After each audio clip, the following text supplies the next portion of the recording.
Kalau tidak bisa membeli, maka buat sendiri. Siapa sangka alat ini ternyata dibuat secara manual. Sebuah poros dan dua hap roda dijadikan sebagai bahan utama. Sang pengrajin menyatukannya hingga membentuk struktur, seperti roda sebagai rangka dasar. Kemudian, sesuai jarak antar hap, ia mengebor dua lubang dengan ukuran yang sama pada potongan balok kayu, lalu menyusunnya satu persatu di atas rangka tersebut. Melalui lubang itu dimasukkan baut, dan dikencangkan hingga semua bagian tersambung rapat, membentuk silinder seperti drum. Dengan bentuk dasar ini, bengkel kecil di Peshawar tersebut berniat membuat alat yang murah, namun praktis bagi masyarakat lokal, karena hasilnya mampu bekerja secara semiotomatis dan memiliki harga terjangkau. Alat ini pun sangat diminati dan membuat usaha mereka berkembang pesat. Langkah berikutnya adalah merapikan bentuk drum dengan memotong bagian kayu yang berlebih agar lebih halus dan simetris. Setelah itu, menggunakan gergaji, dibuat roller-roller tipis yang tersusun rapat di permukaannya. Tahap penting pun dimulai. Batang-batang baja berbentuk bergerigi dimasukkan satu persatu ke dalam setiap alur tersebut, sehingga drum akhirnya memiliki permukaan penuh duri. Setelah bagian ini selesai, drum disisihkan sementara. Pengrajin lalu membuat bagian penting lainnya dengan menyusun potongan kayu kecil menjadi sebuah struktur sabuk. Struktur ini menentukan apakah alat bisa berjalan otomatis atau tidak. Melalui pemasangan karet di kedua sisi yang dipaku pada kayu, terbentuklah sabuk kayu. Setelah dirapikan, 3 poros dipasang di tengahnya, dan seluruhnya dipasang pada rangka besi, sehingga berfungsi sebagai sistem konveyor. Di bagian belakang, terdapat 2 poros bergerigi yang berfungsi menjepit dan menarik bahan agar bisa diproses dan diteruskan oleh konveyor. Setelah semua komponen terpasang, tahap akhir adalah perakitan. Drum dipasang di bagian depan sebagai tempat masuk bahan, lalu dikencangkan dengan dudukan bantalan. Struktur utama pun terbentuk. Terakhir, dipasang penutup dari pelat baja untuk melindungi seluruh bagian sekaligus memperindah tampilan alat. Setelah semuanya selesai, ternyata alat yang dibuat ini adalah mesin pengembang kapas, mesin pengolah kapas, yang kini siap digunakan.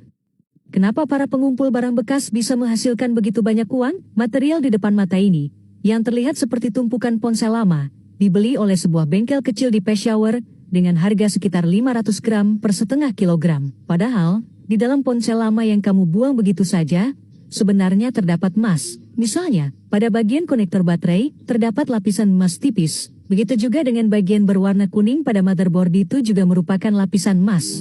Pemilik bengkel mengatakan bahwa semua proses pemurnian emas dari motherboard ini dilakukan secara manual. Kesalahan kecil saja bisa membuat hasil emas berkurang drastis. Sebelum proses ekstraksi dimulai, para pekerja terlebih dahulu membakar motherboard di atas kotoran sapi hingga menjadi abu. Langkah selanjutnya adalah mengumpulkan abu tersebut dan memasukkannya ke dalam sebuah drum besar. Kemudian ditambahkan beberapa bola besi sebagai penghancur, dan mesin dijalankan hingga mencapai 2.500 putaran. Proses ini membuat sisa material hancur menjadi bubuk sangat halus, sehingga kandungan logam di dalamnya bisa dipisahkan dengan lebih efisien. Setelah mendapatkan bubuk ini, bahan dasar sudah siap dan proses utama baru saja dimulai. Selanjutnya, bubuk tersebut dicampur dengan boraks dan diaduk merata, lalu dimasukkan ke dalam wajan besar yang dipanaskan di atas tungku. Dengan bantuan blower, suhu bisa mencapai sekitar 1000 derajat Celcius, membuat material meleleh. Pada saat yang sama, kotoran bereaksi dengan boraks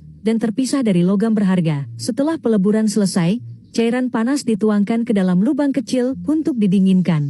Terlihat lapisan hitam di bagian atas, itulah kotoran yang kemudian dibuang. Di bawahnya mulai tampak warna keemasan, namun kemurniannya masih rendah dan belum layak dijual sebagai emas murni. Karena itu, dilakukan proses penting berikutnya. Bahan dimasukkan ke dalam wadah plastik dan ditambahkan larutan asam nitrat untuk pemurnian kedua. Asam nitrat memiliki kemampuan melarutkan logam seperti tembaga, besi, timbal dan seng, tetapi tidak melarutkan emas. Inilah yang membuat emas bisa dipisahkan secara selektif. Setelah reaksi menghasilkan cairan berwarna biru, larutan tersebut disaring menggunakan kertas saring, dan sisa yang tertinggal berupa serbuk hitam adalah emas mentah. Namun, kemurniannya masih belum cukup tinggi. Oleh karena itu, dilakukan pemurnian lanjutan. Serbuk tersebut dimasukkan ke dalam gelas kimia, ditambahkan cairan khusus, lalu dipanaskan perlahan sambil terus diaduk. Proses ini membantu mengoksidasi sisa kotoran yang masih tertinggal, sehingga emas menjadi semakin murni. Disaring kembali hingga menghasilkan endapan yang menyerupai spons emas. Teksturnya lembut, namun mengandung logam berharga dengan konsentrasi tinggi. Tahap terakhir adalah melebur kembali endapan tersebut di dalam wadah peleburan, menggunakan api bersuhu tinggi hingga mencair, dan kemudian membentuk bongkahan padat. Hasil akhirnya, sebuah emas batanan kecil yang mengilap dan menggoda, dengan berat lebih dari 20 gram, dari sesuatu yang awalnya hanya dianggap sampah elektronik, kini berubah menjadi logam mulia bernilai tinggi.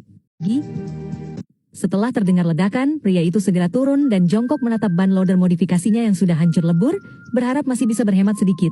Pria itu lantas mencopot lapisan ban yang sudah rusak parah itu, lalu membawanya ke seorang ahli reparasi setempat yang berani menjamin bisa memperbaiki kerusakan apapun, demi menghindari biaya beli ban baru yang mahal. Tanpa ragu, si ahli langsung mengambil gerinda untuk memotong dan menghaluskan lubangnya, lalu mengoleskan lem hitam di bagian dalam yang sobek agar bisa disegel dengan lakban hitam. Melihat metode unik ini, bisakah ban yang bolong sebesar ini benar-benar diperbaiki dengan baik? Namun si ahli tak peduli. Ia memotong karet seukuran, lalu memasangnya di bagian dalam.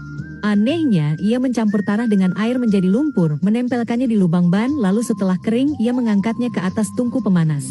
Ia memasukkan karung pasir, menindihnya pakai dongkrak, lalu merantainya kuat-kuat dan menyalakan pemanas di bawahnya. Setelah mengeras, ia menurunkannya, membersihkan lumpurnya, dan ban itu terlihat sudah tertambal dengan sempurna. Selanjutnya permukaan dihaluskan dan dicat hitam, lalu siap dipasang kembali. Kita harus kagum dengan teknik kreatif si ahli ini. Tak disangka ban dengan lubang sebesar itu ternyata masih bisa diperbaiki. Masalahnya, apakah ban tambalan begini kuat dan tak akan retak lagi? Atap jerami menjadi lebih kuat. Kenapa beberapa rumah di Inggris membuat atap dengan cara berbahaya seperti ini? Kelihatannya aneh dan melawan logika. Alih-alih menggunakan genteng, mereka justru pakai alang-alang yang mudah terbakar. Tapi uniknya, itulah yang menjadi alasan kenapa rumah-rumah di Inggris jarang menggunakan AC. Para profesional di sana memasang lapisan bawah kedap air untuk menahan kelembapan. Kemudian, mereka menumpuk bundel alang-alang dari bawah ke atas, lapis demi lapis, menggunakan alat khusus untuk memadatkan semuanya dengan sangat rapat dan mengisi celah. Pengerjaan yang baik membuat lapisan jerami tebal itu sekuat paku. Namun, bagian yang paling keren adalah bagian puncaknya. Bagian ini dilapisi dengan jerami dan pengikat dan dipangkas menjadi bentuk setengah lingkaran rapi yang menunjukkan keterampilannya. Setelah itu, seluruh atap dibungkus dan diperkuat dengan kawat jala. Terakhir, mereka memangkas bagian luar untuk tampilan yang bersih dan rata. Hasil akhirnya, atap jerami menjadi lebih kuat.